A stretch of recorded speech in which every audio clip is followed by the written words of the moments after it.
Polling এজেন্টদেরকে বের করে দেওয়া হলো, তারপর সেখানে ওনারা ওনাদের মতন করেই কিন্তু পোলিং এজেন্টের স্বাক্ষর ছাড়াই সেগুলোকে সিগনেচার করে কেন্দ্রে পাঠিয়ে দিলেন। কেন্দ্র আমাদের সবার প্রত্যাশা ছিল একটা অবাধ, সুষ্ঠু এবং গ্রহণযোগ্য নির্বাচন হবে। দীর্ঘদিন পরে মানুষের ভোটের অধিকার যখন প্রতিষ্ঠিত হচ্ছে, জনগণ ওনাদের পছন্দের প্রার্থীকে ভোট দিবে। আনফরচুনেটলি একজন ভোটার হিসেবে আমি দেখেছি আগের দিন থেকেই কিন্তু লেভেল প্লেইং ফিল্ডটা ছিল না। আমরা গণমাধ্যমে দেখলাম যে আগের রাতে এখানে কালো টাকার লেনদেন হয়েছে, যেটা খুব অনাকাঙ্ক্ষিত। গতকাল সকাল থেকে আমি যখন ভোট দিতে গেলাম, প্রতিটা সেন্টারে আমি দেখেছি, যেখানে গেছি ধানের শীষের গণজোয়ার রয়েছে, কিন্তু তারপরে বেলা গড়ানোর সাথে সাথে সেখানে প্রশাসনের একটা অংশের হস্তক্ষেপ ছিল। এটা একটা একপাক্ষিক আক্রমণের বিষয় ছিল।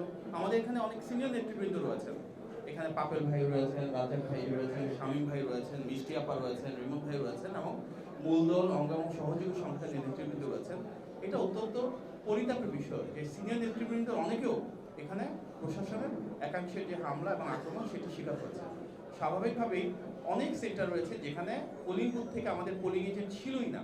যখন পোলিং এজেন্টদেরকে বের করে দেওয়া হলো, তারপর সেখানে ওনারা ওনাদের মতন করেই কিন্তু পোলিং এজেন্টের স্বাক্ষর ছাড়াই সেগুলোকে সিগনেচার করে কেন্দ্রে পাঠিয়ে দিলেন কেন্দ্র থেকে।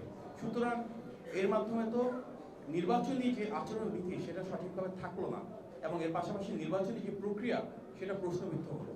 আমরা বিনীত আহ্বান জানাবো ঢাকা 14 আসনের সকল ভোটারের পক্ষ থেকে যে আমরা চাই এই নির্বাচনে যেন সত্যি জনগণের যিনি পছন্দের প্রার্থী, যার জন্য ভোটের গণজোয়ার সৃষ্টি হয়েছিলেন, তার যে বিজয়টাকে ছিনিয়ে নেওয়া হয়েছে, এটা আসলে আমাদের গণ অভ্যুত্থানের বা গণতান্ত্রিক যে আকাঙ্ক্ষা সেটার সাথে সাংঘর্ষিক।